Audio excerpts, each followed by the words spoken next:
Hari ini, Yuna, Cika, dan Bayu akan bermain bersama di halaman rumah. Kira-kira gimana ya tingkah dan keseruan mereka?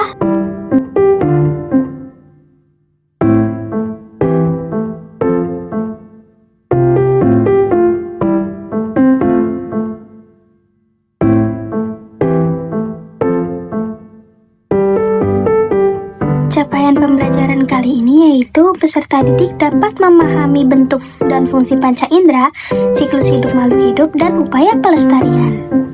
Adapun tujuan pembelajaran pada kali ini yaitu yang pertama, dengan mengamati film animasi tentang metamorfosis, peserta didik dapat menganalisis jenis dan contoh metamorfosis pada makhluk hidup dengan benar. Yang kedua, melalui kegiatan diskusi, peserta didik dapat membandingkan siklus hidup pada metamorfosis sempurna dan tidak sempurna dengan benar. Yang ketiga, setelah memahami konsep metamorfosis sempurna dan tidak sempurna, peserta didik dapat membuat bagan siklus hidup metamorfosis dengan benar. Halo teman-teman.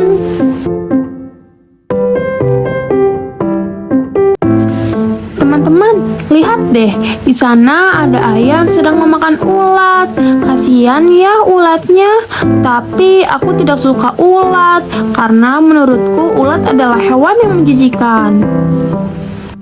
Tapi Yuna, kamu jangan salah loh. Kalau ulat sudah bermetamorfosis, ulat akan menjadi hewan yang sangat cantik. Betul sekali itu.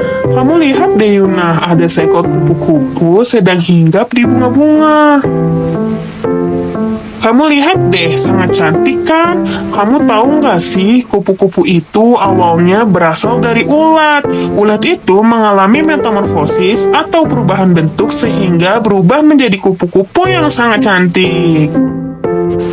Metamorfosis. Memangnya metamorfosis itu apa sih? Oke, aku bantu jelaskan ya. Jadi, metamorfosis adalah perubahan bentuk fisik hewan dari satu tahap kehidupan ke tahap berikutnya. Metamorfosis dibagi menjadi dua, yaitu metamorfosis sempurna dan metamorfosis tidak sempurna. Oke, kita bahas ya, apa sih metamorfosis sempurna itu?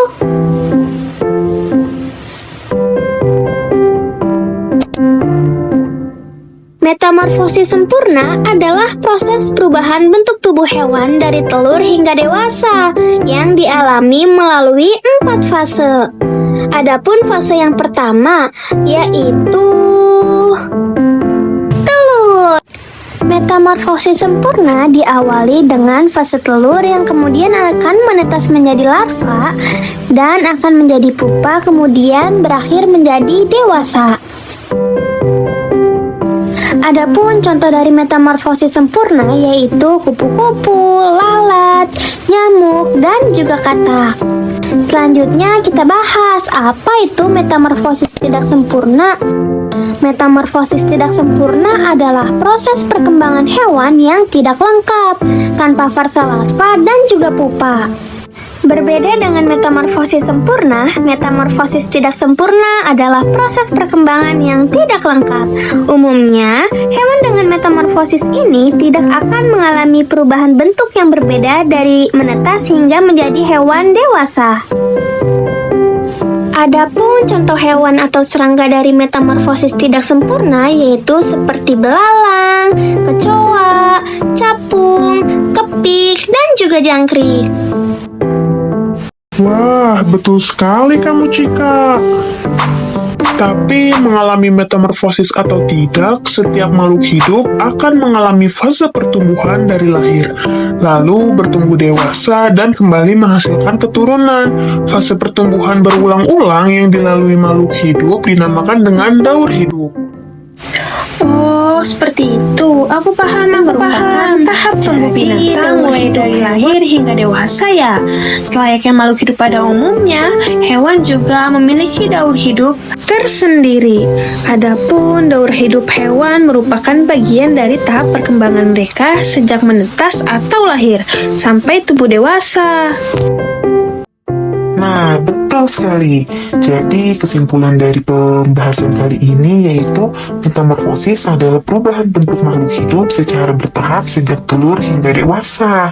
Proses ini terjadi terutama pada hewan seperti serangga dan amfibi.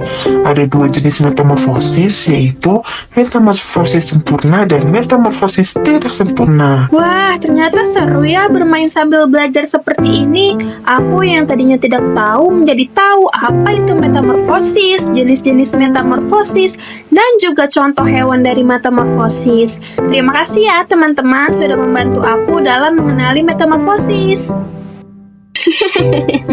Sama-sama Yuna. Selain itu, tadi kita juga belajar tentang daur hidup. Aku jadi tahu apa aja sih manfaat daur hidup. Seperti dengan daur hidup, hewan dan tumbuhan juga bisa punya anak loh, agar hewan dan tumbuhan tidak punah. Selain itu, dengan daur hidup juga membantu kita belajar tentang alam, berguna untuk pertanian dan peternakan, dan juga menjaga keseimbangan alam. Kalau begitu, kita lebih sering ya bermain sambil belajar seperti ini. Setuju nggak? Setuju!